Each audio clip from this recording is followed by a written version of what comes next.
Welcome back नाज़रीन। आज के प्रोग्राम में हम ईद स्पेशल प्रोग्राम कर रहे हैं। आज के प्रोग्राम में हम बात कर रहे हैं कि जो बकरे हमने ईद पे ख़रीदने होते हैं कुर्बानी के लिए, उसका जो प्रोसेस है उसमें हम किन बातों का ख्याल रखना चाहिए। डॉक्टर साहब, ब्रेक पे जाने से पहले हम बात कर रहे थे कि इसकी जो बजट है उस पर बात की, नस्ल पे बात की, हमने बीमारी पे बात की। जब हम बकरे ख़रीदने जाते हैं तो वहाँ पे मुख्तलिफ़ किस्म की इकसाम की कुर्बानी हमें मिलती है। ऊँट की भी कुर्बानी की जा सकती है, गाय भी है, दुम्बा भी है, बकरा भी है। अगर बकरे और दुम्बे को देखा जाए, जो कि जिनकी दोनों की कुर्बानी के एतबार से एक ही कुर्बानी समझी जाती है, तो आप क्या समझते हैं बजट के एतबार से और जो उससे हासिल होने वाला गोश्त है उसके एतबार से कौन सी चीज़ लेना ज़्यादा बेहतर है? ये डिपेंड करता है क्योंकि इस्लाम पंजाब में ज़्यादातर जो है हमारे यहाँ बकरे का गोश्त पसंद किया जाता है लोग ज़्यादातर, ठीक है ना। जबकि अगर आप फ्रंटियर या बलूचिस्तान में जाएँ तो वहाँ पे दुम्बा ज़्यादा चलता है। डिपेंड करता है कि अच्छा, एक चीज़ और बताऊँ आपको, अगर दुम्बा जो है ना या मेंढा जिसे आप कहते हैं ना, उसकी का प्रॉपर एज पे, अगर उस प्रॉपर एज पे उसकी अगर फैक्टरिंग करें और वो खिलाएँ तो उसका भी गोश्त बहुत टेस्टी होता है। ठीक है ना। उसके लिए और वो सस्ता भी है। फ्रैंकली जो लोग हैं ख़ास करके जो पंजाब में आप अगर देखें मंडी में जाए ना, तो ख़ास करके मेंढा सस्ता होता है बकरे के निस्बत। लेकिन दुम्बा जो है ना आजकल ख़ास कर वो महंगा है थोड़ा सा। ठीक है ना, कि लोग उसको ज़्यादा पसंद करते हैं। ख़ास करके फ्रंटियर में या पठान लोग उसको टिक्के वगैरह बनाते हैं, उसको टेस्टी होता है, उसको ज़्यादा इस्तेमाल करते हैं। ये डिपेंड करता है कि मार्केट किसकी है उस पर। अगर दुम्बे ज़्यादा आ गए तो शायद उसकी मार्केट कम होगी, उसकी प्राइस कम होगी। अगर बकरा ज़्यादा आ गया शायद उसकी प्राइस कम हो। ये डिपेंड करता है। ये it all depends on demand and supply. बिल्कुल सही, सही। बिल्कुल सही। अगर देसी बकरों की बात करें, बकरों की बात करें, इनमें एक बकरे होते हैं जिनके बहुत ऊपर, पहाड़ी बकरे जिन्हें कहते हैं, बहुत लंबे लंबे बाल होते हैं और करली से उनके सींग होते हैं। उनके बारे में बताइएगा कि नॉर्मली वो सबसे एंड पे बच जाते हैं। देखने में तो उनका अच्छा खासा साइज़ होता है, वो कीमत में भी सस्ते होते हैं, तो क्या वजह है कि उसको लोग नहीं खरीदते हैं? ऐसे मैंने पहले गुजारिश की थी ना, जितने बाल लंबे होंगे उस मेजर चीज़ प्रॉब्लम उसमें है वो गोश्त का है सर। गोश्त इतना टेस्टी नहीं होता। ये कुदरती फिनामिना है कि जो ब्रीड हैं, जिन ब्रीड के बाल बड़े होंगे, आपकी जितनी भी न्यूट्रिशन होती है, जो खुराक खिलाते हैं, वो बालों पे चली जाती है। बाल बढ़ने में चली जाती है, गोश्त में वो कम से कम आती है सर। ठीक है ना। उसके लिए ज़रूरी है, इसलिए मैं कहता हूँ कि जो सस्ते भी होते हैं और लोग उनको पसंद भी नहीं करता। इसलिए कोशिश यही करें कि आप लंबे बाल वाले ना लें, बल्कि छोटे वाले लें। उसके लिए बेस्ट यही है कि ताकि गोश्त अगर आपने टेस्टी खाना हो तो। क्योंकि एक दफ़ा मैंने खुद लिया था तो उसका सस्ता, मैं बड़ा खुश हुआ कि वो सस्ता मिल गया मुझे। लेकिन जब उसको गोश्त पकाया, गोश्त कोई टेस्ट नहीं था। ठीक। सो डॉक्टर साहब, आज इसीलिए हम आपको इस प्रोग्राम में लेके आए हैं ताकि जो पूरा पाकिस्तान इस वक्त ये प्रोग्राम देख रहा है, जब ये इस प्रोसेस में जाएं, जब हम लोग ख़रीदने जाएं, जो नाजरीन इस वक्त प्रोग्राम देख रहे हैं वो बकरे ख़रीदने मंडी में जाएं, तो जो आपकी कही हुई बातें हैं ये किसी हद तक उनके जहन में और इस पर अमल किया जा सके। डॉक्टर साहब, बीमारी की अगर एतबार से बात करें, चूँकि ये एक बड़ी सेंसिटिव चीज़ है कि आप कुर्बानी के लिए बकरा लेके आते हैं और अगर वो बीमार है, सो इसमें बताइए कि नॉर्मली जो आजकल का सीज़न है, सो किन बातों का ख्याल रखना चाहिए इस वक्त? कौन सी ऐसी बीमारी है जो बकरों में पाई जाती है जिनको लोग अगर ख़रीदने जाए तो आइडेंटिफाई किया जा सकता है? सर इसमें दो चीज़ें बीमारियाँ एक्चुअल भेड़ बकरी बीमारियाँ दो किस्म की, एक हम कहते हैं मुतादी, एक कहते हैं गैर मुतादी। ख़ास करके जो मुतादी बीमारी वो होती है जो खुदा ना खास अगर एक जानवर को शुरू हो जाए तो सारे दूसरे जानवर को लग सकती है। उसके लिए होती है वैक्सीन होती है।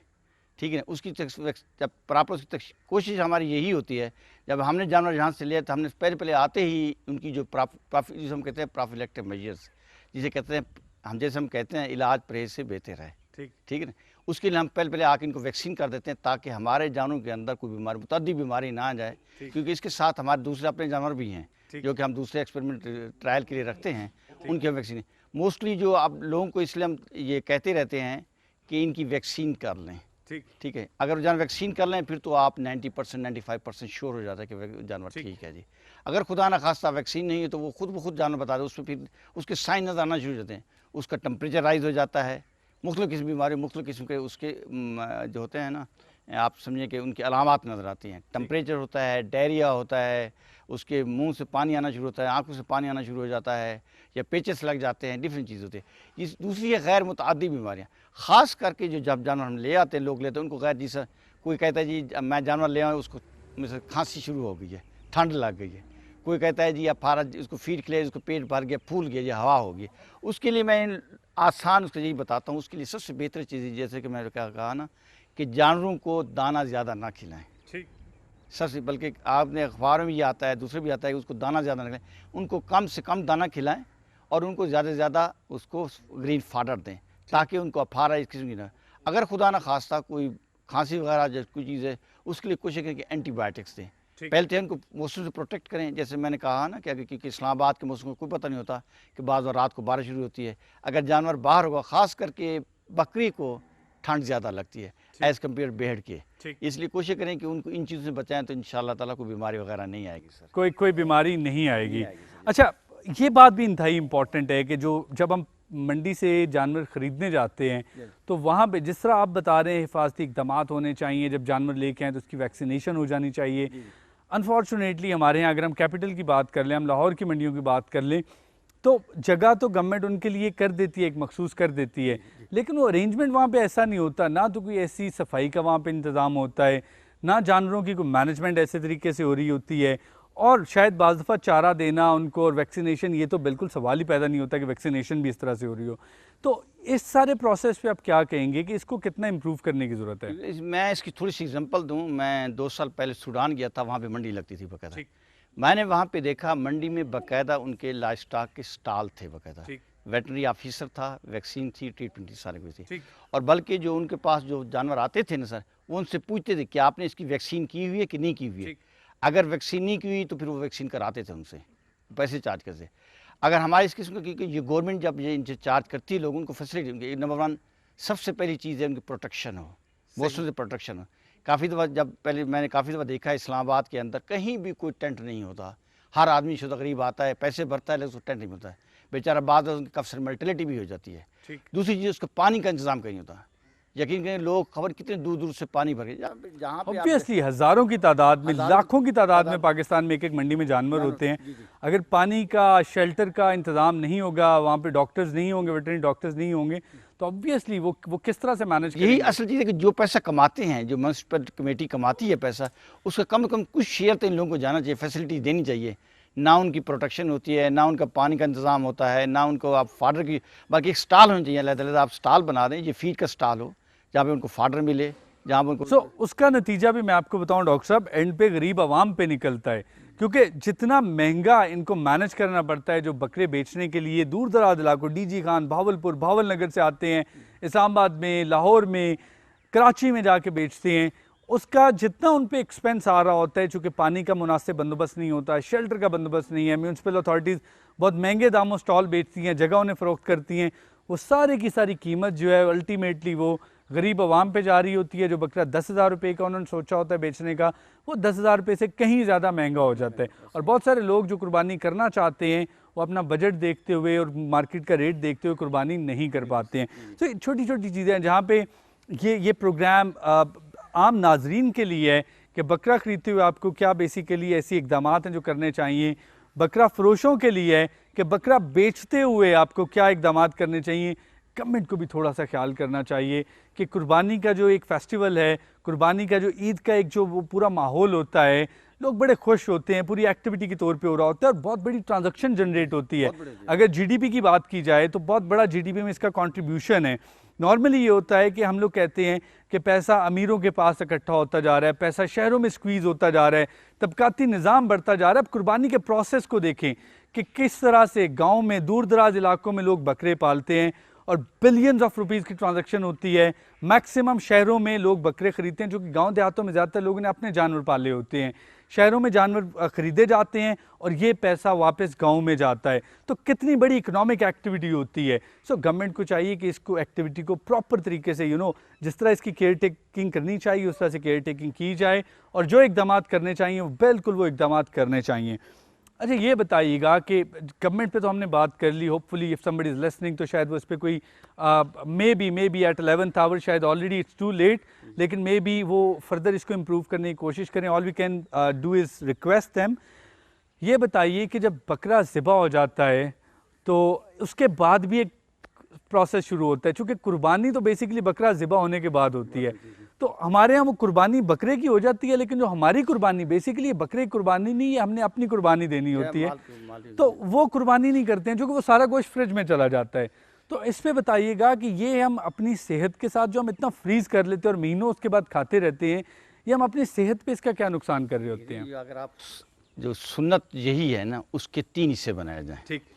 एक हिस्सा जो होता है गुरबा का कहलाता है, ठीक एक हिस्सा जो होता है आपके अजीज़ और दोस्तों का होता है, ठीक एक हिस्सा आपका अपना होता है। ठीक कोशिश यही करें, मैक्सिमम कोशिश यही करें, क्योंकि ये कुर्बान इसमें अल्लाह ताला ने ये रखा है कि जो गरीब आदमी नहीं कर सकता ना, उसके पास भी पहुंचना चाहिए, क्योंकि ईद का दिन है, खुशी का दिन है, ताकि वो भी पेट भर के खा ले सर। ठीक ठीक है ना। कोशिश यही करें कि मैं यही गुजारिश करूंगा अपने भाई से बहनों से, कम से कम उसका 1/3 तो कम से कम दे दें। अगर 2/3 वाई 1/3, वाई नॉट 2/3? हमें इनकरेज करना चाहिए। जितना जो शरीयत आपको कहती है, जो इंसानियत, इखलाकियात, ये सारी चीज़ें, कुर्बानी बेसिकली बकरे की कुर्बानी नहीं कर रहे, हम अपने माल की कुर्बानी करें। डॉक्टर साहब, प्रोग्राम का वक्त इख्तिताम पे पहुंच रहा है। जो लोग पेटको के ज़रिए एनआरसी से बकरे ख़रीदने चाहते हैं, उनको बताइएगा कि आप लोगों से किस तरह से बकरे हासिल किए जा सकते हैं। कांटेक्ट करने का नंबर तो मैं बिल्कुल एंड पे बता दूंगा कि कांटेक्ट किस नंबर पे किया जा सकता है। थोड़ा सा वो तरीक़ेकार भी बता दीजिए सर। हमारा क्योंकि असल मोस्टली तो हमारी बुकिंग हो ही जाती है, ठीक। क्योंकि NARC एक वैध दर्जा मेरे ख्याल में इस्लामाबाद में हमने स्टार्ट किया ये लाइव वेट बेस पे। हमारा ऑब्जेक्टिव यही था कि हमारे जो फार्मर करीब पालते हैं ना जानवर, उनको जितना पालेगा उतना उनको फ़ायदा हो। ठीक अक्सर आप जाएँ तो बाई हेड पैसे बेचते हैं। हमारा ऑब्जेक्टिव ये था कि ये इनकी जो जिस तरह पहले मुर्गी बेचती थी, मुर्गी जो पीस के हिसाब से बिकती थी, अब वो तोल के बिकती है। हमारा ये ताकि जानवर जितना पला हुआ होगा उसका वज़न ज़्यादा होगा, फार्मर को फ़ायदा ज़्यादा होगा। सही। इसलिए पर हम इसकी प्राइस इसलिए हम पर वेट बेसिस रखते हैं। ठीक। दूसरी गुजारिश ये है कि हमारे डिपेंड प्रॉमिस नहीं करते, अगर हमारे पास जानवर हुआ जो हमारे अपने बच गया तो हम ज़रूर देते हैं। हम कोशिश की जितना मैक्सिमम अकोमोडेट हो सके, क्योंकि हमारे पास नंबर ऑफ एनिमल बहुत कम होते हैं, लोगों की डिमांड ज़्यादा होती है फ्रैंकली स्पीकिंग। ठीक है सर, तो कोशिश करते हैं जितनी हो सके कंपनसेट। और वो रिजनेबल प्राइस पे होते हैं। हमारी हम करते हैं, हमारे प्रॉफिट मार्जिन बहुत थोड़ा रखते हैं, थोड़ा ठीक। ज़्यादा नहीं रखते, ठीक। क्योंकि हम commercial. So let's hope, you know, being part of the government, अब गवर्नमेंट का जो रेट है उसी पे तकरीबन उससे थोड़ा प्लस में जो हम खर्चा करके देख के उस हिसाब से जो बनता है ना, ठीक। हम कहते हैं कि ना गवर्नमेंट को नुकसान हो, ना हमें नुकसान हो, ना लेने वालों को नुकसान। चलें चलें, ग्रेट। ये चीज़ ये होती है कि ताकि उसको चीज़ सही बराबर तोल जाए, सही तौल पे मिल बिल्कुल जाए। सही। डॉक्टर साहब, थैंक यू वेरी मच, आपने प्रोग्राम में हमें वक्त दिया। नाज़रीन, आपने आज का प्रोग्राम देखा, उम्मीद है आपको आज का प्रोग्राम पसंद आया होगा। आज के प्रोग्राम में हमने बात की कि किस तरह से जो कुर्बानी का बकरा है उसका जो उसका परचेज़ का प्रोसेस है उसको किस तरह से आसान बनाया जा सकता है, और कौन सी ऐसी चीज़ें हैं जिनके बारे में एक ले मैन जो बिल्कुल नहीं जानता कि बकरे की खरीदो फरोख्त कैसे की जा सकती है, उसको किस तरह से उसके बारे में अवेयर किया जा सके। यहाँ पे ये बात इंतहाई अहमियत की हामिल है कि जब हम कुर्बानी करते हैं, बेसिकली जो इस माल की हम कुर्बानी दे रहे हैं, जिस जानवर की कुर्बानी दे रहे हैं, मकसद बिल्कुल इसको ये नहीं है कि इसको ज़िबा किया जाए। मकसद है इसार बेसिकली दिखाना, कुर्बानी का जज्बा दिखाना। और हमें ये चाहिए कि इससे हासिल होने वाला जो गोश्त है, जिस तरह शरीयत हमें कहती है, इस्लाम कहता है, बिल्कुल उसी तरह से इसके 3 हिस्से बनाए जाएँ और जो हकदार हैं उन तक खुद पहुँच कर इसका हिस्सा पहुँचाया जाए। तो ये है प्रॉपर कुर्बानी का तरीका। अगले प्रोग्राम तक अपने होस्ट मोहसिन कमर को इजाज़त दीजिए। अल्लाह हाफ़िज़।